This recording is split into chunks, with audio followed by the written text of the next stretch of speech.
Welcome to the show. My name is James Nielsen Watt, and in this show, we interview interesting, inspiring, and successful people so you can learn the secrets to success and can play the game of life, business, health, and happiness better. And the philosophy we take here is if I'm leveling up my game, you get to level up yours as well. So get ready to listen to some inspiring people who have figured out how to have success in all areas of life: health, happiness, wealth, business. We're going to be interviewing them in this show so that you can learn the secrets to success that they share with practical advice that you can take and use today. So if you enjoy the show, please subscribe, please leave us a review, and please share it with your friends, because if I can help you and you can help others, then we can help more people together and we can all level up our game together. My guest today is Terri Cole, a licensed psychotherapist and global relationship and empowerment expert, and the author of Boundary Boss, the essential guide to talk true, be seen, and finally live free. For over 2 decades, Terri has worked with a diverse group of clients that includes everyone from stay-at-home moms to celebrities and Fortune 500 CEOs. She has a gift for making complex psychological concepts accessible and actionable so that clients and students achieve sustainable change. She inspires over 250,000 people weekly through her blog, social media platform, signature courses, and her popular podcast, The Terri Cole Show. Welcome to the show, Terri. Thank you so much for coming on. I really appreciate you. Can you give our audience a little bit of insight as to who you are and what you're all about? Sure, James, and thanks for having me. I'm a licensed psychotherapist. I'm a relationship expert. I'm also the author of a pretty new book called Boundary Boss, the essential guide to talk true, be seen, and finally live free. And I have a lot of online courses, and I've got a big YouTube channel where I'm really interested in helping people up-level the joy in their life and lessen the suffering in any area. And I think that boundaries and healthy love have a tendency to do that. Yeah, I love that. I would love to know what got you to this point of doing what you're doing, but also in this way, because there's a big difference between being an expert at something and like I'm a health professional, so doing the clinical thing, and then becoming an authority where you're recognized for what you're doing, and it's at a larger scale. So talk to us about that. What got you to this point, and then also allowed you to transition into the social media world, the courses world, that kind of thing?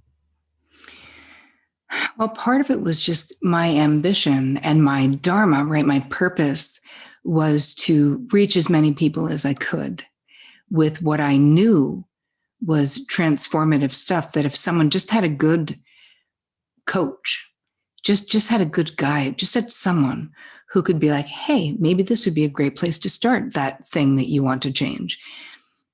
And so I knew that I couldn't just stay in a one-on-one practice, because even though I did it for a long time, I mean, I've been in the trenches for 2.5 decades. But then one of my friends who was, she actually became public because she wrote a book. Her name is Chris Carr. I don't know if you know Chris.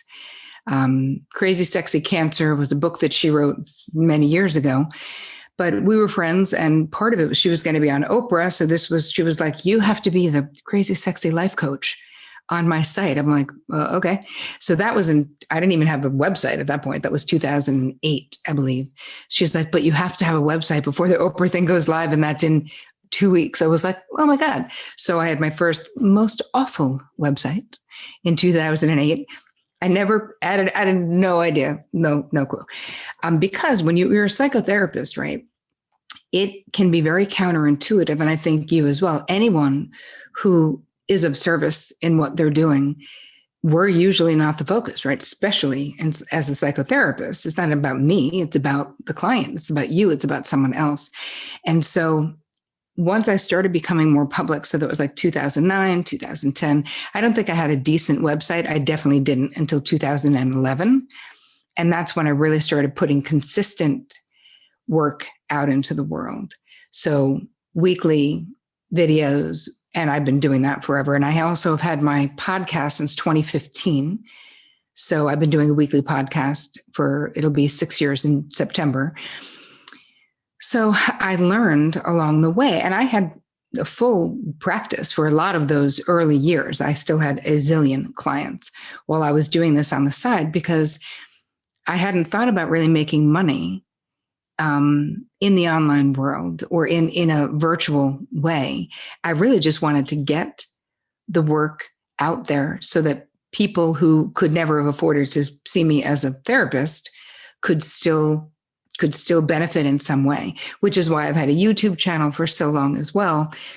And I can't tell you how many people in very impoverished places say, this is like having my own therapist. I'm like, great, that was my plan. And then I took actually B school with Marie Forleo, who's a friend of mine for many, many years. I don't know if you know Marie, and maybe you guys don't, but it's like an online marketing course. And I thought, I'm not sure how this is going to apply to me as a therapist, but I need to learn how to market what I'm doing if I want to reach more people. And that was very painful to take that course because I realized just how I thought marketing was like a dirty word. I didn't know how I was going to be able to market myself and market. I started doing small courses back then, like more of like groups, like group coaching. It wasn't even courses.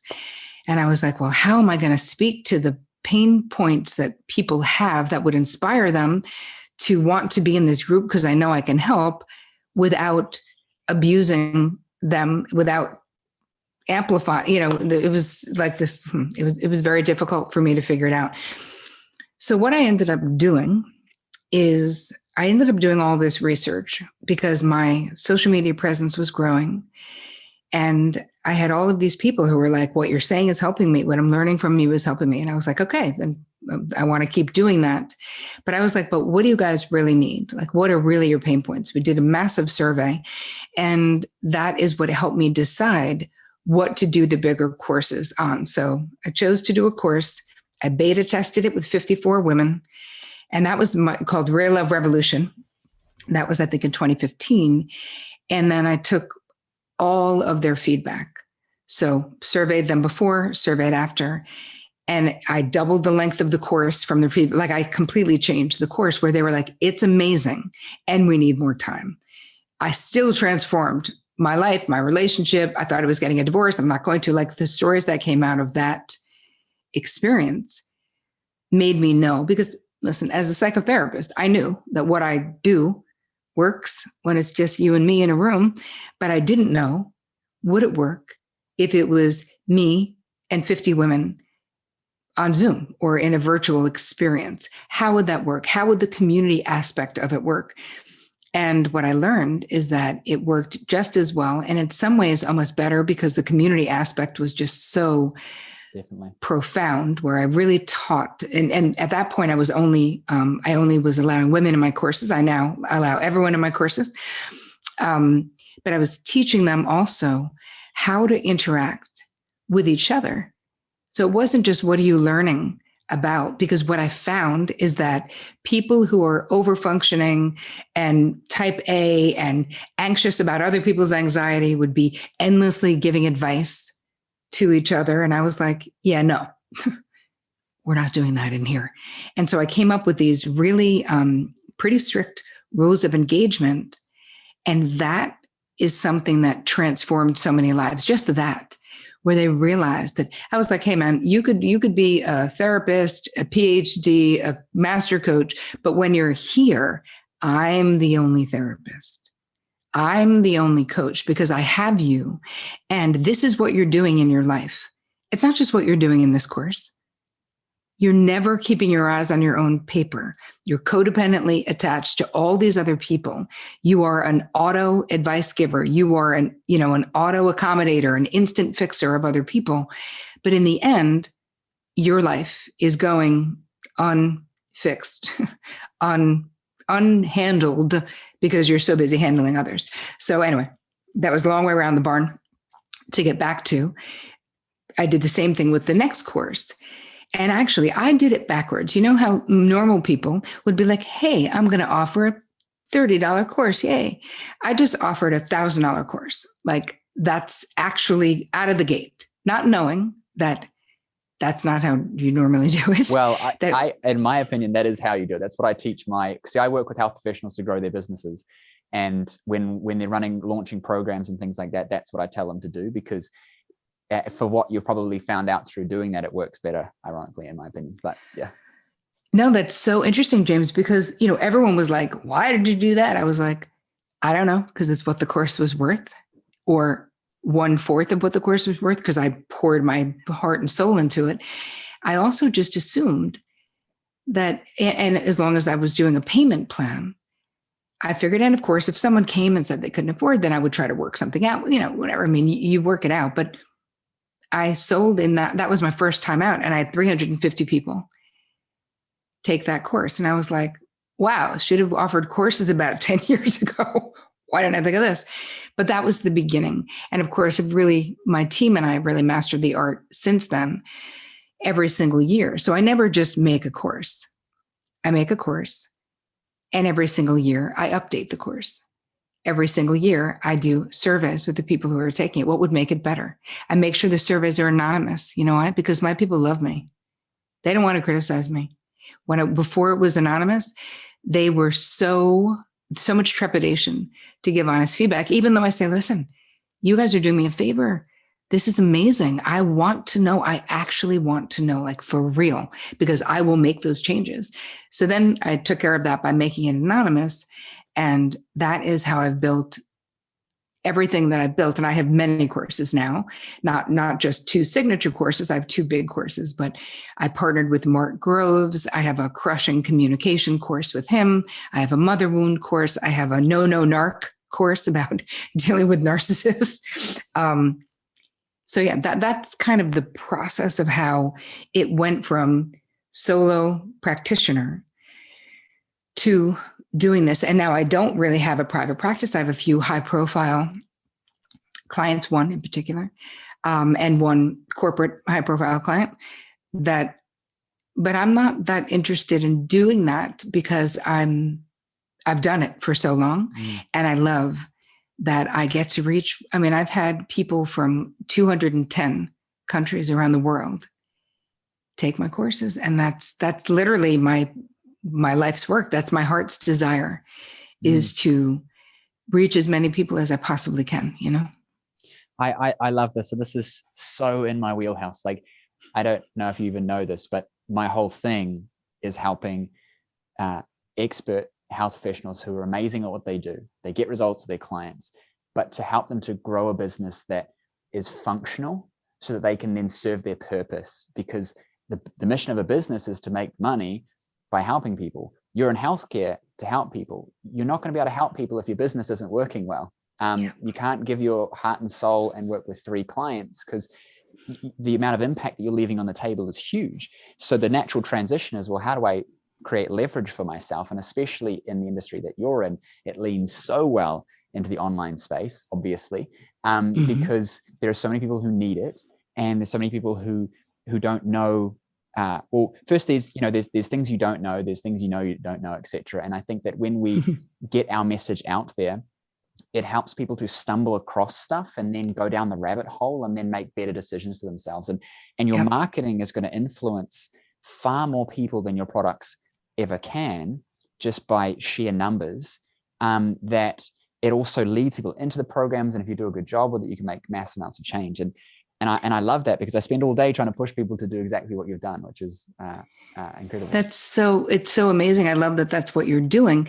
Let's talk a little bit about, because I think that, wow, this is what you do is exactly what I figured out how to do. And I'm sure you're helping people figure it out too. But one thing that was so created so much conflict internally for me was how to not feel like I was doing anything that was gross, that I was squeeze pages and trampling on pain points and over promising, right? Like how people would be like, take this course and you're going to be good. You're not, though. P.S. Like, you're going to maybe have more skills. So finding that middle line, because if you're just talking about marketing, but you're selling like widgets, it's so different. You do not have the moral imperative. It must, for me, it must be aligned with my integrity. And I fired many people who didn't care, because here's the thing. There's nothing I care more about than my work being aligned with my values. So even though I've had many offers, we don't have to get into it, to do many different things. That's why I've never had advertising on my podcast that's 6 years old. I have probably 90,000 to 100,000 downloads a month on my podcast. People are always like, you could be making bank. I'm like, what am I going to have? An ad for Topperson? Like, I'm not, because I'm not doing an ad for anything I wouldn't actually use. I don't want to do it that way. I'd rather work harder. So people listen to the podcast and they're like, that's awesome. I barely even promote my own stuff on my podcast, which I've got to get better at, because doing my own commercials is okay because I stand behind the work that I do. But from the beginning, this was the idea, the thought. It was going to be this slow launch strategy. So, excuse me, 3 months before I launched the first, sorry, that's noisy. 3 months before we launched the first course, I guess having a metal thing shouldn't be there. Okay. We started, I was always giving away things weekly, but the whole notion is give value for free. Don't trick people into things. Give value. If your heart is in the right place, then put your money where your mouth is and give value for free. So what I do still every single week is I put out a podcast, which is also a YouTube video. And with that, there's the downloadable guide. And yes, people have to opt in to get the guide. Correct. It's free. And if you don't want to put your email address in, then you're not getting the guide. So there is something, because you have to build this is me building my mailing list. And if you like it, then you won't mind being on my list, That is, but the thing is, make sure that what you're giving, of course, is your original work, but is something that will add value. And so what I started doing was doing these longer YouTube videos. I didn't believe the person who was telling me that people wanted longer videos. And I was like, but do they? Is it just me who has no attention span? Like, do they? And the numbers say they do. We have about 90,000 subscribers on the YouTube channel at this point. And super active, like people are, and I go out of my way to every single week, I build in time to read what people say, to respond. Same thing with social media. I'm not just on social media putting stuff out there.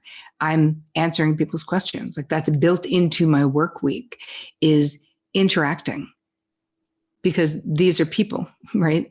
To me, they're not just dollar signs. And many of them will never give me a dime. And I love them just the same. And I'm committed to their health and their evolution, literally the same. Like, I want the same for them, whether they can afford it or not. I give away a ton of scholarships as well to every single thing that I do. If someone is really passionate, I will find a way I will just gift them the course, because I can. And because that is aligned with what I'm doing and what I care about. So when people are like, well, how do you promote it? I'm like, have a long runway. Build trust, keep your word, do what you say you're going to do, be consistent with putting stuff out there, because those are the qualities. And you know this, James, because you do it for a living, but those are the qualities this is what makes people super fans, is that it's not based on that they like you so much. That's part of it. Maybe they like you, they think you're funny, they like the way you deliver things, but you're actually adding value to their life before they give you a penny. It makes people so much more likely, which is why I had 350 people in that first thing that I did. But I had been giving quality information and resources away for free for years prior to launching that. And I definitely think that that's a part of my success. And I continue to do it, even though so many people are like, you don't need to do that. I'm like, oh, I know. I don't need to. I think that where we struggle with, and I'll say therapists, but I mean, massage therapists, chiropractors, like just people helping people. I think that part of it is because we get conditioned a certain way when we get trained, and we get put into this way of thinking about what we're doing. But, and you might disagree with me on this, but my opinion is that people don't know what they should be doing to get what they want. Because if they did, they'd be doing it. And if they know what they're doing and they're not doing it, they've got even bigger problems. And so it's kind of like my job as a health professional is to help people. My job as a marketer is to get people to want to help themselves so that I can then help them as the health professional. So good marketing is going to manipulate people, air quotes for those who are listening and not watching this. But what you're really doing is you're guiding that person to be able to make a decision or be in the mental, emotional, or logical place to be able to make a decision to benefit them.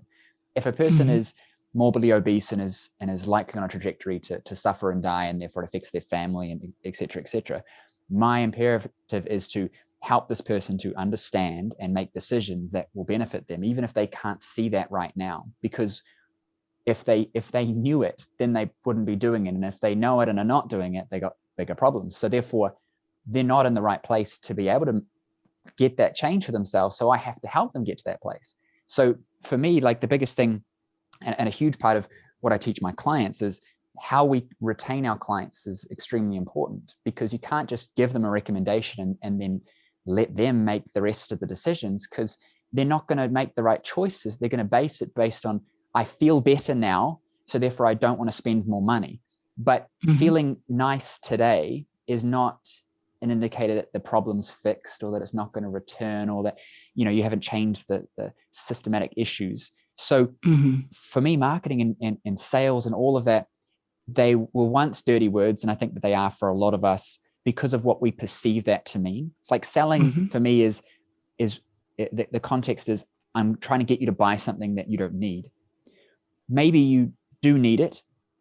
You just don't know that you need it because no one marketed to you effectively to help you need it. Now, of course, you can do that the wrong way. Like no one needs an iPad, but Apple's really good at selling them. But when it comes to healthcare, I think that we need to help people to know they need stuff, because they're not going to do it themselves. Because here's the thing, you and I both do this. There's information everywhere. Like if I'm a nutritionist, or if I'll give you a really personal example, right?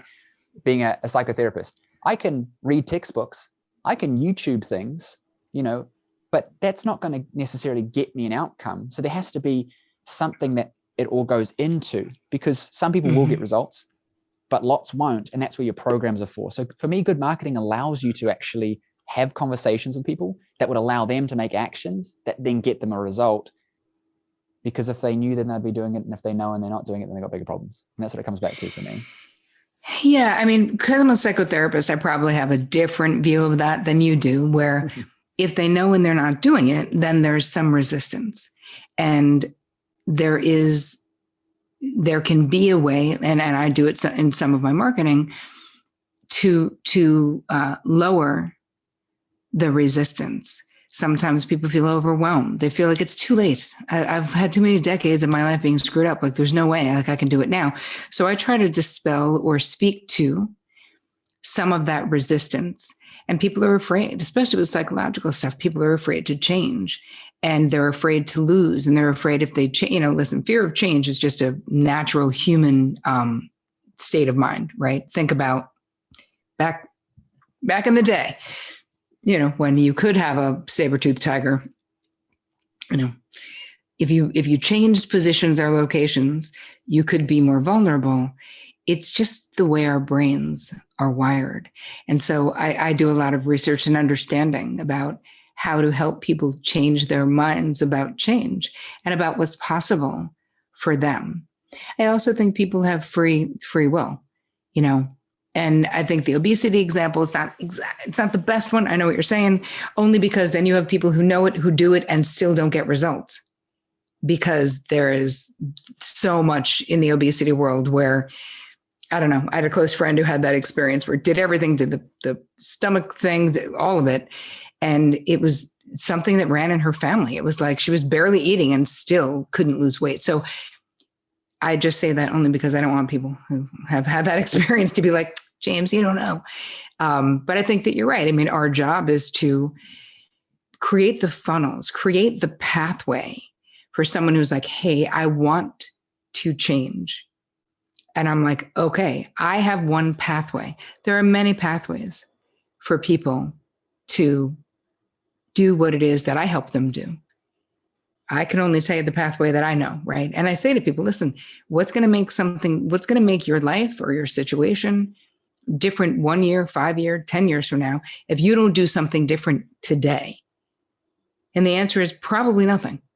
So it doesn't have to be what I'm doing, but it's got to be something. Like continue this education in some way, because spontaneous change, especially when it comes to psychological stuff, is like super unlikely, 100%. And I see that in the clients that I would work with in practice. I see that with clients that I work with in my programs. I think that applies in a lot of contexts. We look for spontaneous change as if somebody or something is going to come and change us. And until we accept that we are the driver of that change and we need to be on that path, and maybe we don't know how. Like I'm a big believer in knowing what you want to achieve, and having strong enough reasons to get it will then make you get out of bed and go and do some stuff. And along the way, you'll figure it out. I think that too many of us rely on knowing how. And I think that, again, if we knew how, we'd probably be doing it. So saying, well, I don't know how, and therefore I'm not going to do anything, I think holds a lot of people back. And you talked about this at the start, right? You had this purpose. You wanted to help people. What I think you said was interesting is that it's not about me, it's about them. I think that what we can also take from this, in my opinion, is it's not about me, it's about them, but it has to become about me so that it can become about them in terms of marketing and getting my voice out there. Because if it's not about me and I stay quiet, how many people could have been helped had I got over that, made it about me, went on the TV shows, wrote the book, did the videos, to allow people to, hear my voice, see my face, enter my world, and then begin to make things happen for themselves. And that comes from knowing that purpose, right? What do I want to achieve? I want to help people. Well, how am I going to have to do that? I'm going to have to go out there and do some things, do some marketing, do some sales, etc. And be vulnerable. And tell the truth about my own journey, because some people present themselves as experts, and I am an expert without a doubt, but I am a fellow traveler, right? I'm a seeker as well. And so a lot of what I'm teaching from is, yes, decades of experience with clients and all the expertise I have, but really what is my driving force is my experiences, that I went through things that I believe that I went through them. Hopefully I can help others shorten their time in that purgatory, or maybe they can avoid it altogether, right? So, Deepak Chopra said to me years ago, it's if you went through something that's hard and you can share something that would lessen the suffering of another, sharing it, he was being funny and said, puts karma in your karma bank. But it always stuck with me about someone could learn from my mistakes. And I learned from other people's mistakes. I had an incredibly generous woman. I stopped drinking when I was in actually my last 3 months of college, believe it or not, like the worst time in the world to stop drinking. But I was like, well, if I could stop now, I guess I can stop forever. And my therapist made me go to an AA meeting or she was going to stop seeing me. And I was like, what? Are you breaking up with me? What's going on right now? And she was like, what you're describing is alcoholic behavior. I need you to attend a 12-step program meeting. I was like, okay. So I went to a basement in Syosset, Long Island, for a meeting, as we do. And I was sitting like right by the door. Keep in mind, it was the late 80s, people. So of course I was smoking my Parliament 100s, trying to be considerate, sitting by the door. And again, the 80s. So you can imagine how much makeup, my hair, God, I'm so glad there's no pictures of that point in my life. But a similarly shellacked woman, about 10 years older than me, came over. I thought she was so pretty. She had like nails out to here, huge hair. I was like, wow, nice. And she was like, oh, are you new? And I was like, Yeah. Like, I didn't know. I also sat by the door because I was like, is this a cult? Like, what's the deal? And she said, oh, what brings you here? And I basically had like, I had no real bottom story other than like my therapist made me. I mean, what do you say? So I said that. I was like, oh, my therapist thought I should, or that she wouldn't see me anymore. She was like, oh, okay. And now I don't know the protocol. So I just nicely say, oh, so what brought you here? And she just straight to my face said, I killed a 6-year-old boy in a drunk driving accident. And I was like, I think I'm gonna have a nervous breakdown right now. I managed to hold it together, but all I could think was how easily that could have been me. And I got out of that meeting, managed to not cry until I got into my car, and then I was bawling my face off. And I was so relieved and traumatized, but that she had to live with that. It was just so painful. But I was so struck by her generosity. Like, she was like an angel, and without a doubt changed the course of my life. On the way back to my college campus, I was like, hello, powers that be, God, universe, whomever. I get it. It does not have to be me. And I am so effing grateful that it's not me, that I don't need to drink. Like, I don't need this. I don't want this. And that, of course, changed the course of my life. And so I think about that Deepak thing where that woman shared that with me.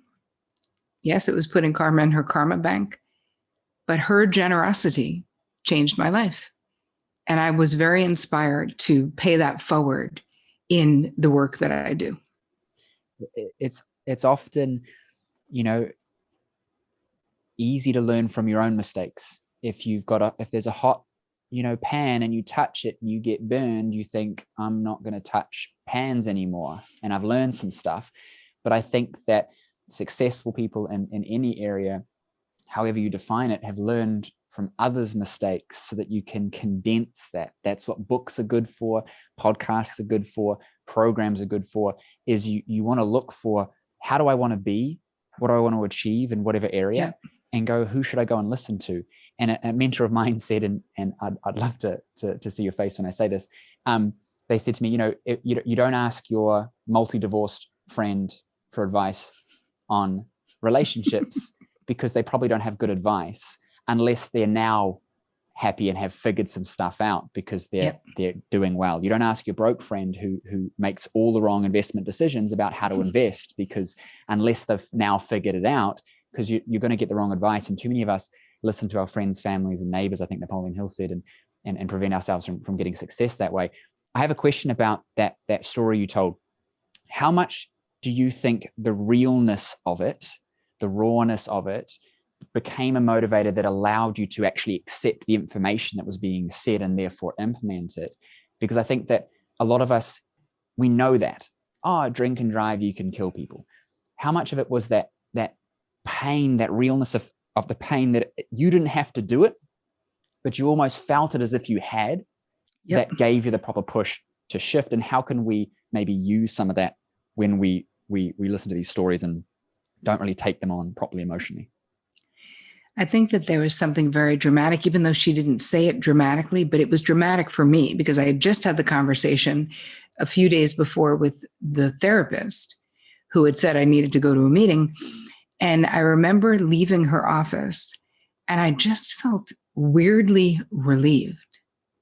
So it didn't come as like some surprise. I'd been drinking a lot since I was like 12. Like, I knew, even though I was defensive when she first said it, there was a part of me that was like, oh, thank God that cat's out of the bag. Now we can deal with it. Now I will deal with it because this person was intuitive enough and made it important. She was willing to say, and if you don't do this, I will terminate working with you.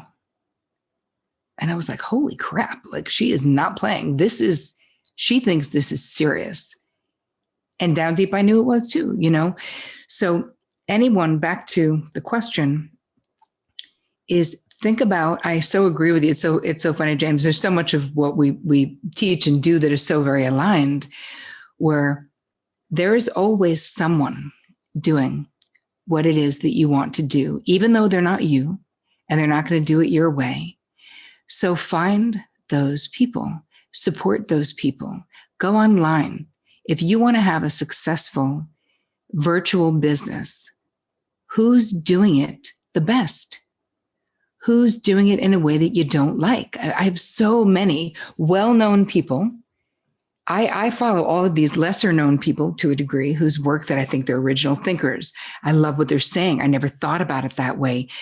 I just get the vibe like they're true to their own journey, their own path, but they're adding value. Love that. Then there's these people who lots of other people are like, they're amazing, they're great. And I'm like, nope, they're not. They're recycling crap. I know where that's from originally. That's not you. Why are you presenting someone else's work as your own, or doing that and then at the bottom being like, original work by this person? You know what I mean? I'm like, if you are sharing someone else's work, you should be amplifying the crap out of that.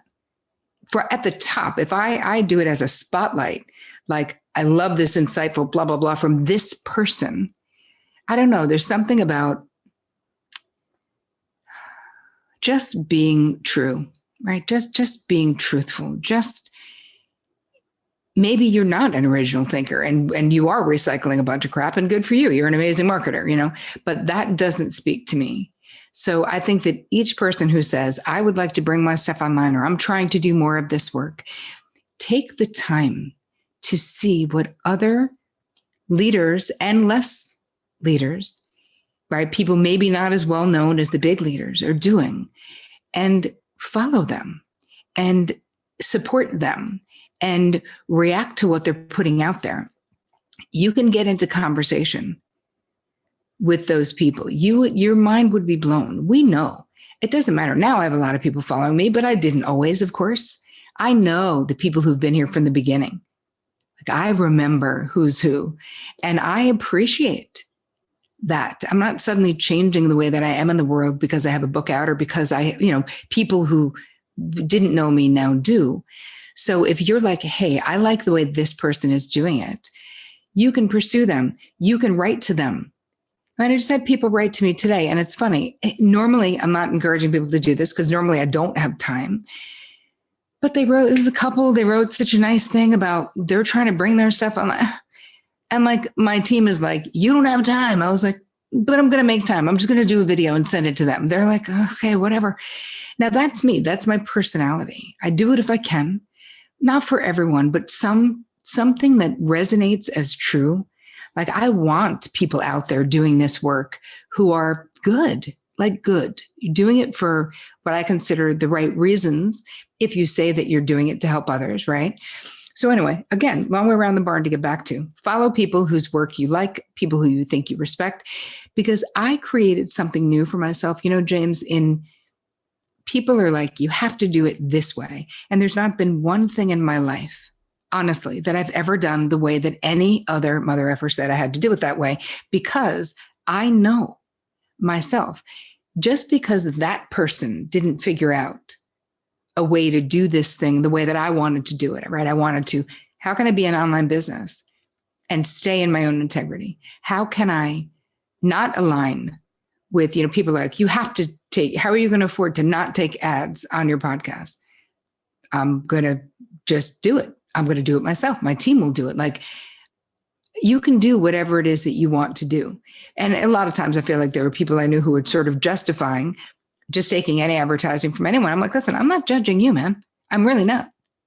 I just can't do that. I cannot, because I'm a psychotherapist, and my word is the most important thing that I have. So I must not overpromise. I must do what I say I'm going to do, just like I do in my therapy practice, and you don't have to make them. And back to your point, James, people listening, you don't have to make the mistakes that I made, and you don't have to make the mistakes that other people made. And many of us have written books about the mistakes that we've made. You can learn how to do it. I took a really long time because I was so focused on content that I didn't put the importance on marketing, partly because I didn't know how to do it, partly because I thought it was bad and meant that I was going to have to sell out in some way. But if I can give you one thing, is to don't make that mistake that I made. That there is a way for you to market, which is basically what James is all about, within your own integrity. And you have to do that. If you're not building your list, I had someone who just had a book come out, brilliant leader in her field. And I was like, dude, are you capturing people's emails? Do you even have an opt-in? And she's like, I have a splash page. I was like, but you have no opt-in. So every person who is coming to that page, who are people who are coming there because they like you, give them something for free so that they have to opt in and give you and get on your list. It's such a waste of all the damn work that you've done, because these people want to be, people can leave your list at any point, right? And when I say your list, I just mean your email list. When you're sending out information to tell people, oh, I'm doing this other free thing, or I have a book that I'm selling. And then you get into how do you actually have marketing funnels, and that's later once you've actually built your list. But those are important things too, and I waited way too long to do those as well. So if I can encourage you to do anything, is to simultaneously focus on content and the things you want to teach and the things you want to bring and the services that you're doing, and marketing. So listen to James, because he knows what he's talking about. 100%. You've got to be clear on what you're wanting to achieve with it, then build a machine and then feed that machine. Yes. I did it the other way. I built a program that got a result, and then I marketed the crap out of it. And then that allowed me to create resources that I could invest into other stuff. And, right. And for me, it's, you've got to have the thing producing resources so that you can use the resources to then go and help people.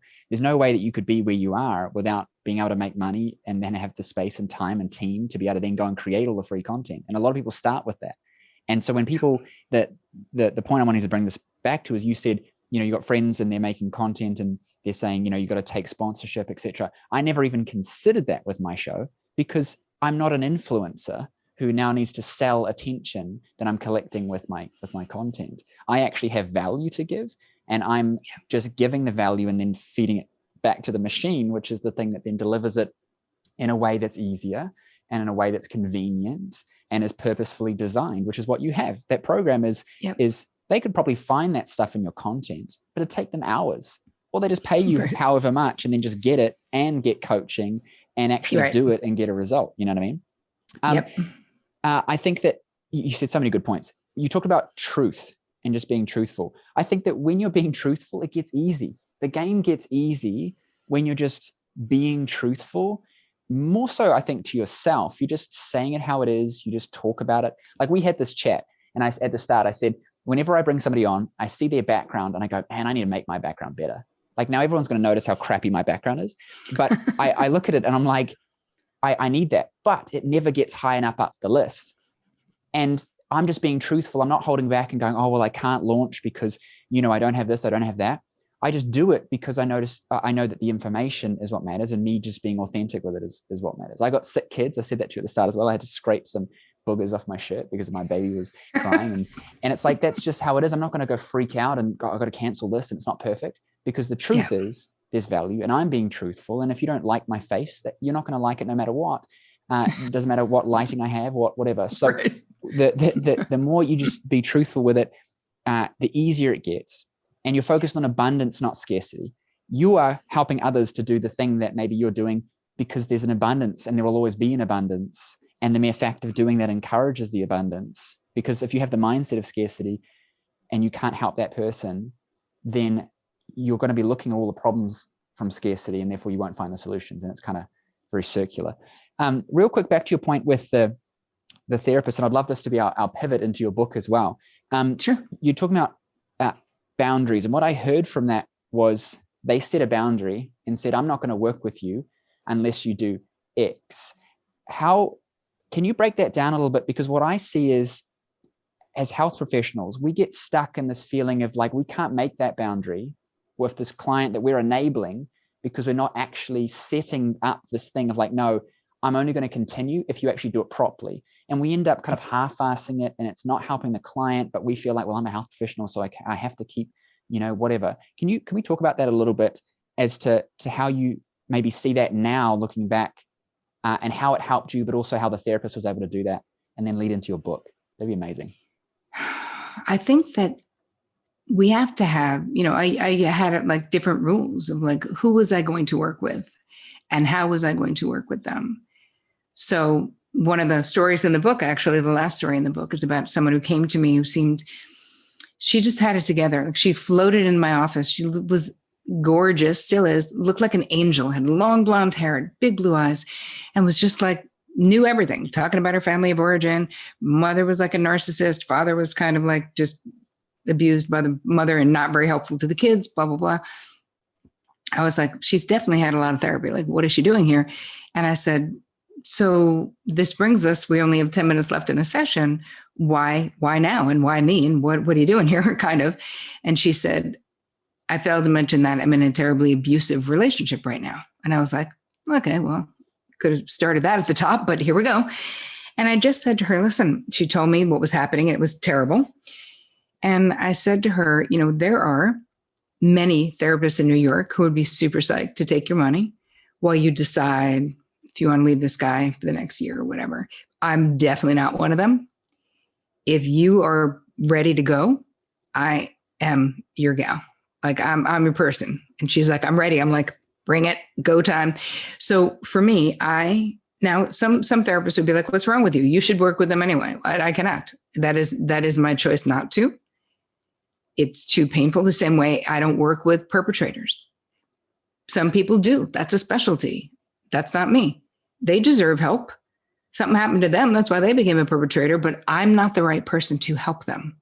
And I know that. So I think that having healthy boundaries within your relationship is knowing what is your preference, what is your desire, what are your limits, and what are your deal breakers. And that's how I identify your boundaries: preferences, desires, limits, and deal breakers. And I have a right as a professional to say what those things are for me. Other therapists would be like, that's wrong. I don't care. Then you can take anyone who comes in. I don't think that that's true. And I think that we have to know those things, though, because I wouldn't be a good therapist for a perpetrator. I wouldn't be a good therapist for someone who was actively in an abusive relationship for 2 years while they were coming in and talking to me each week. And it's too traumatizing for me, which I would have to know about myself. So moving into that brings us into boundaries. Why boundaries? Why now? Why does nobody know what it is? Why is it so confusing? I mean, do you find it confusing, James? Boundaries, the whole notion? I think that where I'm at now, I have more of an awareness because I so didn't have boundaries. And as a child, how things were, and not like, abuse, but there's thinking about things, learning about things. I'm starting to realize some things and going, there is, like, especially having kids now, I'm like, there is some subtle boundary things and things going on that you can really mess a kid up without actually being, an abuser. And I realized for myself and seeing my relationships and going, yeah, a lot of it, and researching you and coming to this, I'm like, man, there's some boundary issues that I think I'm having awareness of and have definitely moved through. But I think so many of us, we miss that because it's not, some things are obvious and some things are not. And I think it's the subtle things, for me anyway, that the most impactful around boundaries. Yeah. I think that most of us were not taught about boundaries, and women in particular.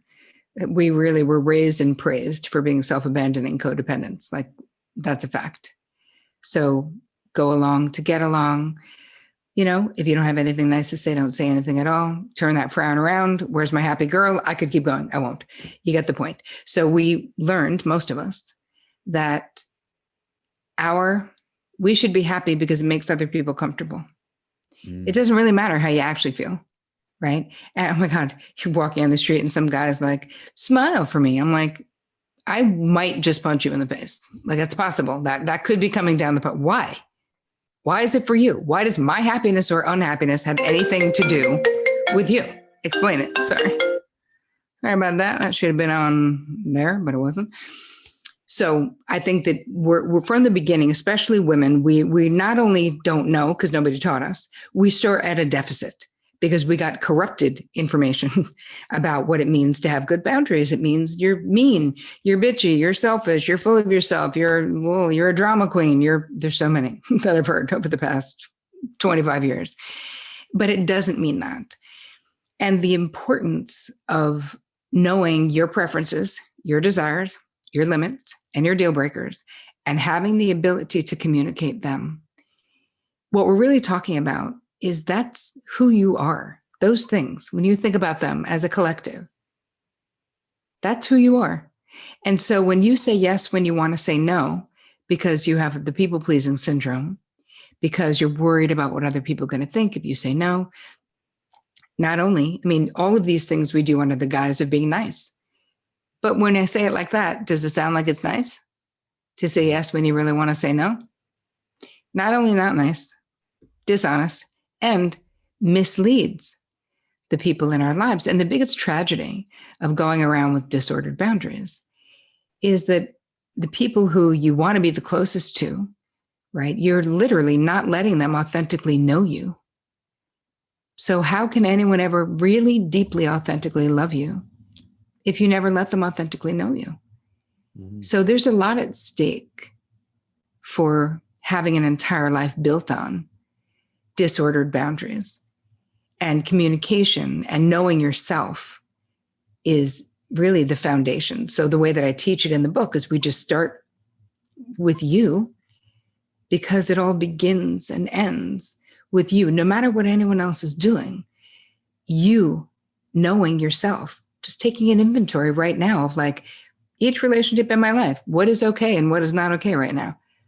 What is working? Where do I feel resentful? Where do I feel unseen? Where do I feel unappreciated? What do I need to do to change those things?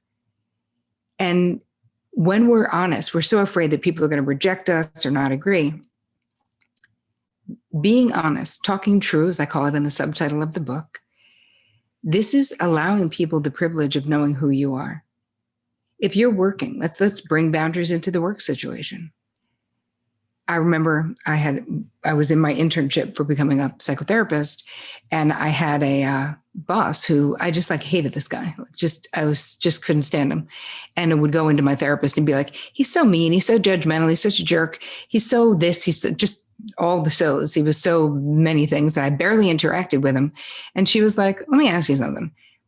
If I had to say like, describe this guy. What is he like? I was like, oh, you know the kind. Brooks Brothers suit wearing, Wall Street Journal reading, probably drinks martinis and golfs. You know, that kind. Like just so judgmental. And she was like, who does that remind you of? And I was like, oh my God, you're kidding me. My father. She was like, hello. Yeah. So she went on to help me figure out. So I was having this disordered boundary and this amplified response to this guy, because he had this familiarity to my father. And I was like, how could I not have seen that? But wow, I really didn't.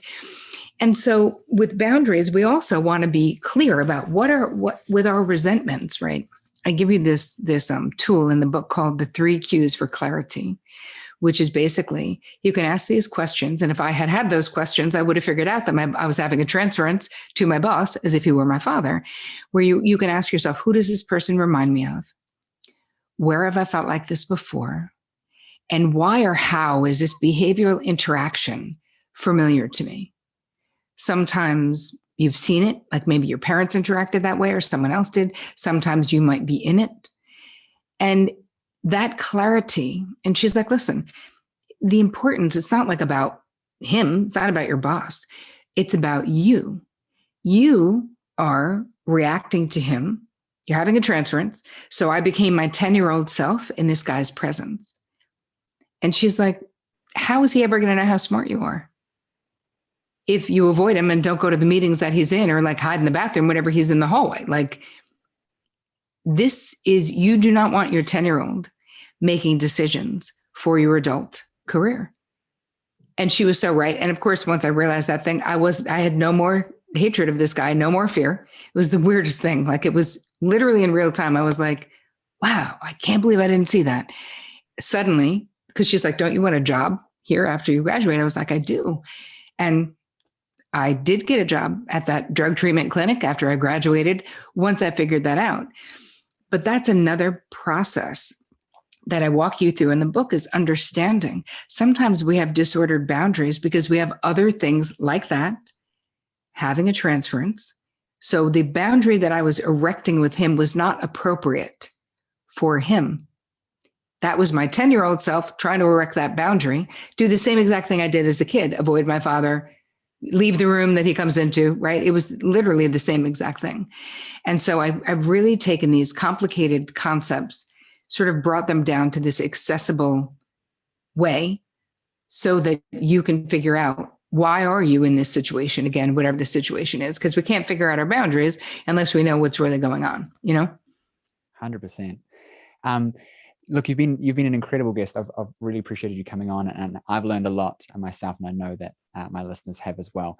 Where can we all connect with you more online and see more about your work and your book? All right. So what I have for you, though, I have a gift for your listeners, which is going to be about boundaries in business, about how to set proactive boundaries in any kind of business. So you're going to get that at boundaryboss.me/secrets. And it's a little video I created and a little downloadable guide that you can fill in to just start to look at where's your boundary baseline right now when it comes to your business. You guys can find me at terricole.com.